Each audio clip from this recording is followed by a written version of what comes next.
네, 국회 오픈 스튜디오 나와 있습니다. 이번 총선 3지대 경쟁도 굉장히 치열하게 전개되고 있습니다. 정당 득표율이 최소 3%를 넘어야만 비례대표 의석이 배분되는 만큼 한 표라도 더 얻기 위한 총력전이 펼쳐지고 있습니다. 오늘 먼저 제3지대 정당 관계자 모시고 이야기 나눠보겠습니다. 조국혁신당 신장식 수석대변인, 녹색정의당 김준호 상임선대위원장 나와 있습니다. 네, 새로운 미래 오영환 총괄선대위원장과 개혁신당 천하람 총괄선대위원장도 나와 있습니다. 어서 오십시오. 네, 안녕하세요. 네. 안녕하십니까. 저희가 네 분이나 모신 만큼 빠르게 질문부터 들어가려고 합니다. 공통 질문 드릴 텐데요. 시청자 여러분들이 가장 궁금해하실 게 이번 총선 판세, 또 목표 의석수일 텐니다. 어떻게 분석하고 계실까요? 조국혁신당 신장식 수석대변인님부터 좀 들어볼까요? 네, 국민의힘이라고 하는 정부 여당이 승리하는 것은 불가능한 판세다. 여기까지는 확실한 것 같고요. 그 이상은 오늘 투표 결과가 보여줄 거라고 생각을 하고요. 저희들은 공식적으로 10석을 목표로 하고 있었고 며칠 전부터 10석 플러스 알파를 만들어 주십사라고 하는 부탁을 국민들께 드리고 있습니다. 중요한 것은 저희들은 비례 후보만 출마시킨 정당이잖아요. 비례가 전체 46석인데 이 중에서 3분의 2인 31석 이상을 김건희 여사 특검에 반대하지 않는, 김건희 여사 특검에 찬성하는 정당들이 31석 이상을 얻는 것이 매우 중요하다. 그것이 저희 조국혁신당의 목표 의석수입니다. 네, 다음 녹색정의당 김 위원장님은 좀 어떻게 보십니까? 네, 전반적으로 정권 심판 구도는 분명한 것 같고요. 이제 그 정권 심판에서 최종적으로 국민의 힘이 몇 석을 얻느냐가 첫 번째 관전 포인트가 될 수밖에 없을 것 같습니다. 그리고 두 번째는 정권 심판의 이제 황금 비율을 유권자분들이 어떻게 구성할 것인가와 관련된 고민을 하는 것 같습니다. 정권 심판을 누가 할 것이냐, 혹은 각 여기 있는 정치 세력들, 특히 이제 소수 정당들이 어떤 구성으로 할 것인가가 제일 가치 있는 일일까? 가족 안에서도 토론을 하는 것 같아요.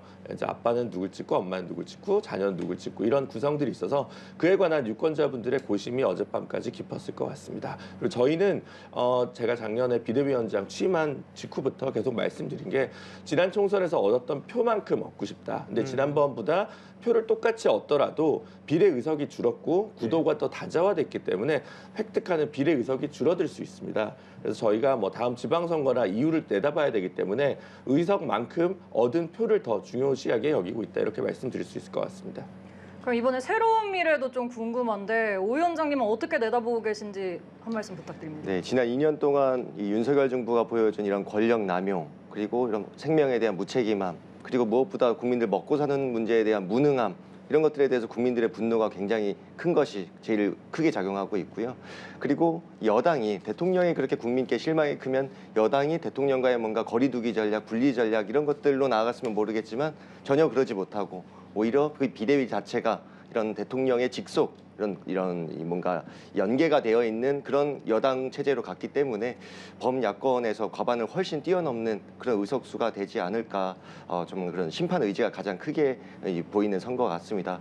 그리고 두 번째로는 저희 새로운 미래가, 그래서 말씀드리지만 이 거대 야당만으로는 윤석열 정부 제대로 심판할 수 없다.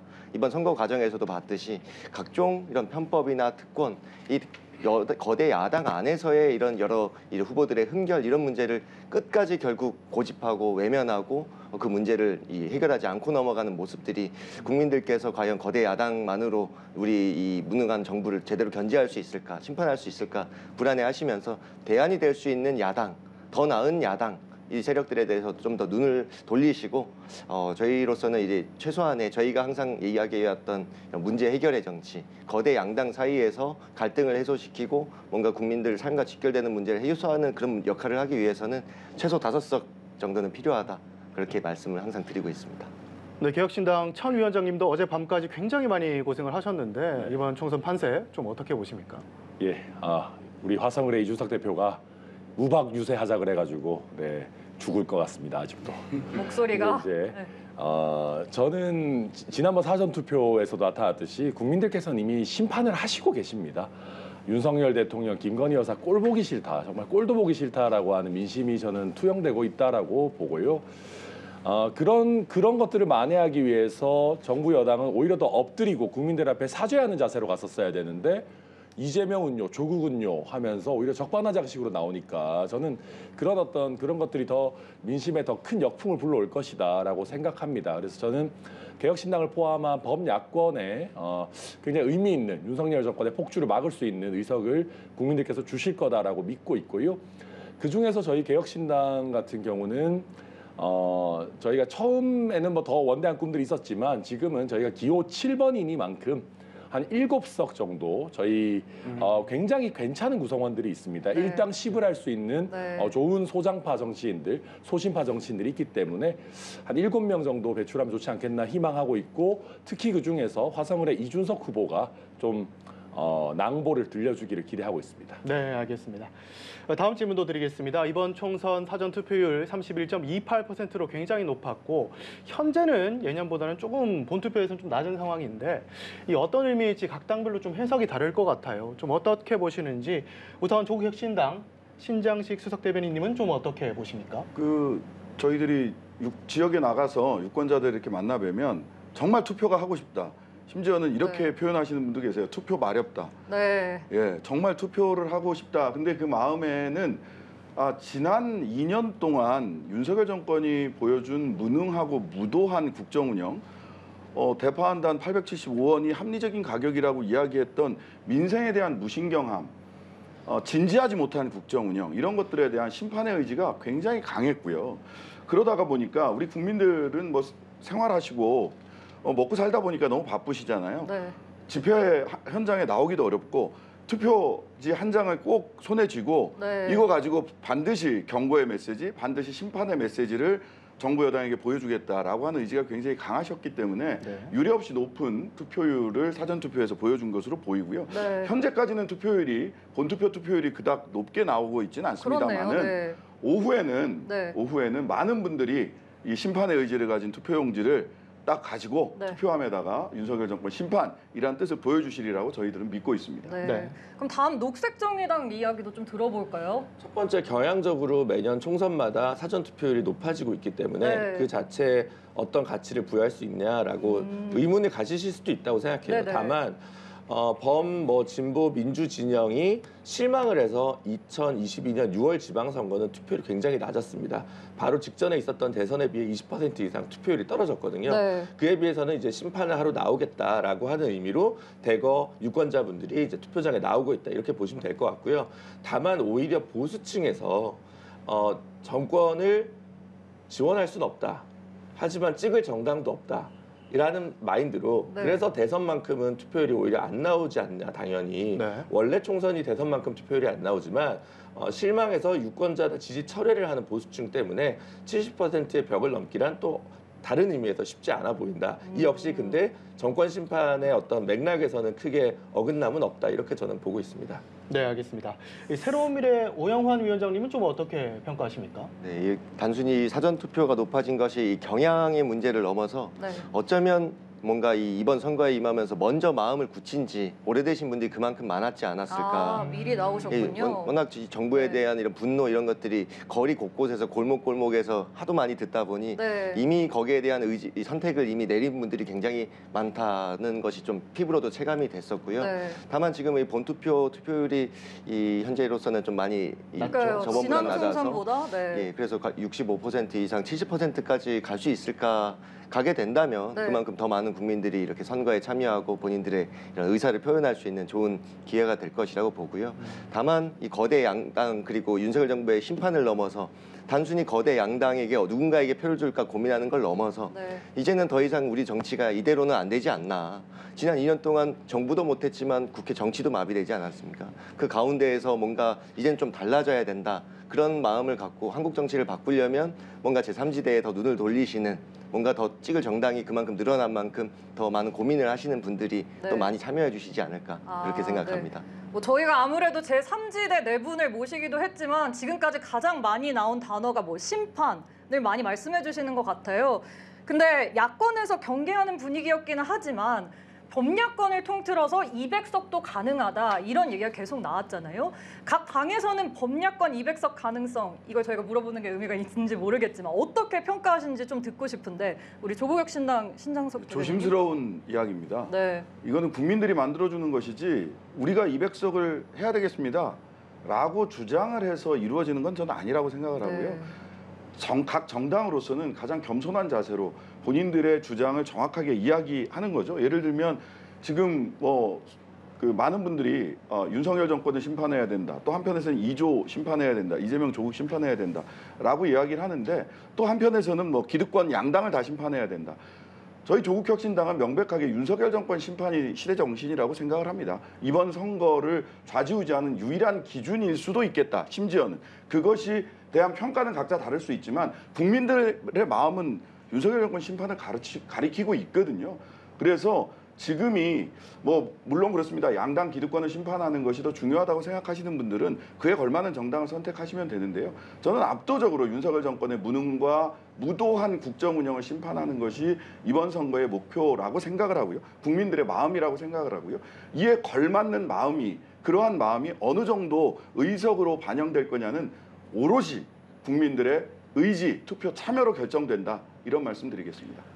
녹색정의당 김준우 위원장님은 좀 범야권 200석 평가에 대해서는 좀 어떻게 보십니까? 뭐 이제 말씀하신 대로 굉장히 조심스러운 얘기고 사실 그런 얘기 함부로 했다가는 오히려 오만하다는 얘기를 듣기 때문에 이제 정치계에서는 실질적으로 금원에 가까운 이야기인 경우가 많잖아요. 근데 이제 제일 흥미로운 것은 저는 절대 이제 안 될 거라고 솔직히 생각을 했거든요. 190 몇 석 정도라고 봤는데 최근에 방송에서 우리 천하람 위원장이 본인들이 범야권이다라고 제 옆에서 얘기를 하셔가지고 네. 제가 계산을 좀 다시 해봐야 되는 고민을 하고 있다. 여기서 흔히 얘기하는 범야권에 어디까지 포함되냐를 가지고 이제 같이 고민해 볼 필요가 있는 것 같고, 근데 어쨌든 그 아슬아슬한 어느 선 정도에 있지 않을까라고 생각을 하는데 마음은 결국 이번 오후에 유권자분들의 결정에 달랐다라지 지금 섣불리 형세 판단을 할 문제는 아닌 것 같습니다만 범야권이 190석을 돌파할 것 같긴 하다. 이 정도까지는 저는 쉽게 동의가 됩니다. 네. 범야권 200석 새로운 미래에선 좀 어떻게 보고 있을까요? 네, 굉장히 그런 말씀을 내뱉은 분들은 굉장히 반성하셔야 된다고 보고요. 국민들은 결코 그런 정치의 오만한 태도를 용납하지 않습니다. 네.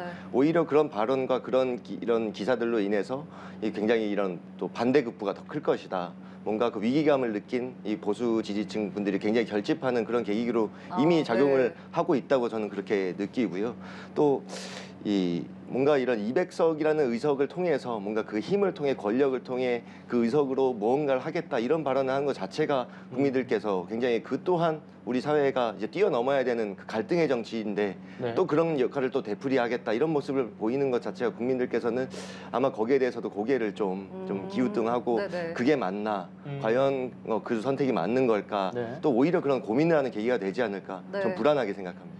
네, 그리고 개혁신당 천하람 위원장님께 여쭙겠습니다. 우선은 네. 그 투표율 상당히 높았다고 말씀드렸잖아요. 예. 여기에 대해서 좀 어떻게 보시는지와 그러면 사실 범야권에 포함되는지 말는지 아까 전 말씀해 주셨지만 네. 여기에 대해서 좀 의문의 여지가 있는데 여기에 대해서 좀 어떻게 평가하시는지. 전 뭐 당연히 대통령을 포함하지 않은 정당들은 당연히 야당인 것이고 네네. 그리고 저희도 말씀드리는 것이 얼마 전에 그 한동훈 위원장이 그런 얘기를 했어요. 이게 정치를 먹같이 하는 사람들이 뭐 문제다라고 얘기했는데 저도 그때 바로 말씀드렸던 것이 정치를 가장 먹같이 하고 있는 분들이 윤석열 대통령과 김건희 여사 아니냐. 저희도 당연히 윤석열 정부 심판해야 된다라는 그 큰 틀 안에서 범야권 정당이다라고 생각하고 있고요. 저는 이제 그렇게 봅니다. 이번에 아까 이제 높은 투표율과 관련해서도 이어서 말씀드리자면 예. 심판 정서가 가장 기본적으로 깔려 있는 거 맞아요. 네. 그게 이제 높은 투표율의 원동력인데 예. 거기에 이제 플러스해서 이번 선거에 좀 재미있는 정당들, 그리고 의미 있는 정당들이 좀 더 많이 있습니다. 그러니까 네. 국민의 선택권들이 쫙 보장이 되어 있죠. 뭐 대표적으로 더불어민주당의 당대표 출신이신 이낙연 대표께서 만든 새로운 미래도 있고, 그러니까 비명적 표심도 갈 곳이 생기는 거죠. 그리고 저희도 국민의힘 당대표 출신의 이준석 대표가 나와서 비윤 쪽 표심을 또 가져갈 수 있는 그런 아주 국민들의 선택을 충분히 확보하는 정당들이 쫙 라인업이 돼 있기 때문에 국민들께서 더 적극적으로 투표장에 나오시는 거 아닌가라고 생각하고 있고요. 네. 그럼에도 불구하고 범야권 200석 이런 얘기는 저는 국민의힘의 프레임이라고 생각합니다. 결집을 이끌어내기 위한 프레임이기 때문에 범야권 정당들은 거기에 휘말릴 필요 없다고 생각하고 여기서 한 단계 더 재미있는 것은 200석 탄핵 저지선 이런 얘기하면은 원래는 결집도 세게 오고 역풍도 오고 그래야 되거든요. 네. 거의 제가 봤을 때 없어요. 아무 영향이 없다. 저는 200석 국민의힘 프레임인데 네. 별로 작동하고 있지 않다. 국민들은 오히려 효과가 없군요. 대통령이 잘못하면 뭐 탄핵할 수도 있는 거 아니야? 대통령이 잘못하면 범야권이 견제 세게 할 수 있어야 되는 거 아니야? 예. 라는 정도로까지 저는 민심이 기울었다. 네. 그렇게 평가합니다. 그렇군요. 네, 알겠습니다. 다음 질문으로 한번 넘어가 보겠습니다. 이번 총선에 여기 계신 분들이 이 4당 4색의 선거전을 펼치지 않았습니까? 이 각 당에서 가장 주안점을 둔 메시지는 무엇이었는지 먼저 소개해 주시면 좋을 것 같은데 조국혁신당 신 대변인님은 좀 어떠십니까? 3년은 너무 길다. 3년은 너무 길다. 2년은 지긋지긋했고 3년은 너무 길다. 네. 검찰 독재를 조기 종식해야 되고 조국을 혁신하자. 그를 위해서 시민이 행동하자라고 하는 4가지 슬로건으로 저희들은 모두 압축이 됩니다. 네. 그리고 혁신된 조국은 어떤 나라여야 되는가? 사회권 선진국이 돼야 된다. 노회찬 대표님이 말씀하셨던 제7공화국이 돼야 된다. 네네. 이런 일련의 패키지가 저희들에겐 딱 짜여져 있었고요. 2년은 지긋지긋했고 3년은 너무 길다라고 하는 것을 가장 인상적으로 국민 여러분들께서 평가를 해주셨고 한동훈 비대위원장님마저도 3년은 너무 길다라는 말씀을 하시더라고요. 또 어제는 또 조국을 구하자, 12척의 배를 달라 이런 얘기까지 네네. 하셔가지고 저희 당 선대위원장은 분명히 아니신데 혁신당이 보니까 범여권 정당이네요. 아니, 나라를 구하자고 하는데 한동훈 네. 비대위원장이 어제 계속 12척 나라를 구해달라. 3년은 너무 길다. 뭐 이런 말씀을 하셔서 네. 예, 저희들 그 슬로건은 그렇게 정리할 수 있습니다. 그렇군요. 예. 그럼 다음 녹색정의당 얘기 한번 들어볼까요? 저희는 기후를 살립니다. 진보를 지킵니다. 정권 심판 정의롭게가 선거 슬로건이고 그게 이제 선거 공보물에도 나왔습니다. 네. 기후 위기를 거의 실제로 기후 정치가 이번에 총선에서 이야기 참 못된 것이 참 유감이고요. 진보를 지킨다는 것은 이제 2가지입니다. 저희가 진보 정당으로서 노동의 가치나 이런 농업의 가치나 농민의 문제 이런 분들을 비례명부에 적극적으로 반영하면서 진보 정당의 초심으로 돌아간다는 의미가 하나가 있고요. 다른 의미로는 위성 정당에 들어가지 않았다라는 의미로 진보를 지켰다라는 의미가 있습니다. 그리고 무엇보다도 가장 열망이 높은 정권 심판 정의롭게와 관련해서 탄핵 이야기들을 이제 조심스럽게 하시는데 제가 이제 변호사로서 보기에 탄핵보다 차라리 국민 소환제를 도입해서 국민 투표로 정권을 끌어내자 이런 제안을 드리고 있습니다. 네. 새로운 미래 오 위원장님은 좀 어떻게 보십니까? 네, 저희의 선거 슬로건은 그래도 민주주의 그리고 공정한 나라입니다. 네. 윤석열 정부의 폭주 정말 단호하게 심판하고 확실하게 멈춰 세워야 됩니다. 하지만 그와 동시에 지난 2년 동안 국민들께 보여드린 국회 정치의 모습이 적대적인 대결 정치 속에서 결국 민생 문제, 먹고 사는 문제 전부 다 뒷전으로 밀려나고 입법 강행에는 거부권으로, 힘에는 힘으로 부딪히면서 결국 국민들의 삶에 맞닿아 있는 직결되는 문제들은 어느 하나도 한 발자국도 진전을 못했습니다. 결국 이런 양당의 갈등 이런 것들이 전혀 변함이 없다면 이 권력 다툼 속에서 우리가 민생을 이야기할 여력이 없습니다. 네. 누군가 한 명쯤은 한 정당쯤은 그 가운데에서 민생을 먼저 얘기하고 좀 양당이 싸우다가도 이 문제들만큼은 먼저 얘기하자 고 테이블에 이끌어내고 네. 대화를 만들어내고 네. 또 합의를 이뤄내는 그런 정치 민주주의를 반드시 바로 세워야 된다. 우리가 언제까지 선거를 정치를 민주주의를 이 뭔가 복수, 네. 심판, 네. 응징의 도구로 써서 되겠습니까? 네. 결국은 국민 삶의 문제를 해결하는 그런 민주주의 정치를 보여드려야 되고 네. 그 역할을 저희 새로운 미래가 가운데에서 네. 양당 가운데에서 그 역할을 하겠다는 말씀을 끊임없이 드려왔습니다. 네. 그럼 개혁신당이 가장 주안점을 둔 메시지는 뭐였을까요? 저희는 썩은 도끼로는 썩은 나무를 벨 수 없다 네. 말씀드리고 있어요. 그러니까 이게 윤석열 정권, 뭐 김건희 여사, 뭐 한동훈 위원장 등등 저는 다 썩은 나무라고 생각합니다. 네. 제가 베어야 돼요. 근데 썩은 도끼로는 그걸 할 수 없다라는 말씀드리거든요. 그러니까 제가 한동훈 위원장 제일 꼴 보기 싫은 게 그런 거예요. 뭐 얘기 나오면은 뭐 이재명은요, 조국은요라고 이야기하는데, 네. 근데 사실 그게 어느 정도 먹히는 부분들도 있어요. 제가 봤을 때는. 그러니까 저는 그게 한동훈 위원장의 되치기라고 네. 이렇게 표현하는데, 저희 개혁신당 같은 경우에는 굉장히 내로남불이나 진영 논리에 물들지 않은 소신파 정치인들의 정당입니다. 그러다 보니까 저희는 이준석부터 뭐 조금박해, 조응천, 금태섭, 천하용인의 천하람, 허은하, 이기인 다 권력에 맞서가지고 우리 진영에 대해서도 아닌 건 아니라고 이야기했던 사람들이거든요. 네. 그래서 저희한테는 한동훈 위원장이 천하람은요, 이준석은요 이런 얘기 못해요.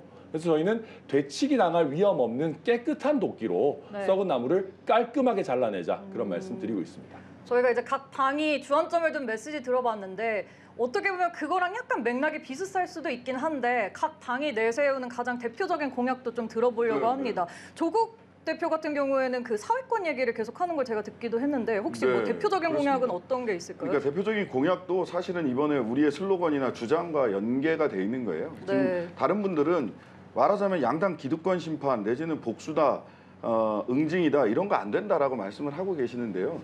실은 이런 난장판을 만든 사람이 누구인가, 그 정치 세력이 어디인가라고 하는 원인을 정확하게 진단하지 않고 야 일단 싸우지 마라고 얘기하는 건 사실은 정치판에서 의미 없는 얘기입니다. 누가 원인을 제공했고 갈등의 원인을 어떻게 제거해야 되는가를 얘기를 해야 되는 거고요. 뭐 그렇지 않습니까? 그 광주 시민들이 전두환 씨를 처벌하자라고 얘기하는 것을 복수라고 얘기하지 않습니다. 예, 원인 제공자에게 책임을 묻는 것이죠. 그것이야말로 진정한 공정과 정의고, 그런 측면에서 저희들이 한동훈 특검 하겠다. 검찰 독재 정권의 상징이자 황태자 이분에 대해서 분명히 밝혀야 될 것들이 있어요. 그래서 한동훈 특검 하겠다는 것이고 사회권 선진국가 만들겠다라고 하면서 저희들이 굉장히 주목했던 부분들이 이중돌봄 세대, 40대, 50대들이 부담하고 있는, 세금은 가장 많이 내고 가장 우리나라에서 중추 역할을 하지만 실제로 사회복지에서는 사각지대에 있어요. 전부 다 청년과 노인 정책만 있지. 이 이중돌봄 세대를 먼저 돌보는 사회권 선진국이라고 했을 때 가장 먼저 이중돌봄 세대에게 저희들이 관심을 기울이고 이분들을 좀 돌보는 정책 하겠다라고 하는 말씀을 드립니다. 녹색정의당은 가장 핵심되는 공약은 뭡니까? 저희 노동 쪽 공약을 말씀드리고 싶은데 예를 들면 저희가 노란봉투법을 대표 발의했는데 통과를 시켰는데 윤석열 대통령이 거부권을 행사했어요. 그래서 그게 그렇기 때문에 정권 심판을 한다는 거예요. 말하자면. 그래서 저희는 저희가 발의한 법을 계속 거부권을 행사한 이 정권을 심판을 해야 되고, 그 노동계 이슈 중에 노란봉투법이 있을 것이고, 그다음에 이제 5인 미만 사업장이나 아니면 특수고용직들이 노동법에 적용을 못 받기 때문에 그런 모든 보편적인 노동법이 적용될 수 있는 체계를 만들자, 이런 제안을 적극적으로 드리고 있고요. 그래서 저희는 노동에 기반한 정권 심판, 기후 위기에 기반한, 기후 정치에 기반한 정권 심판, 이런 얘기를 드리고 있는 겁니다.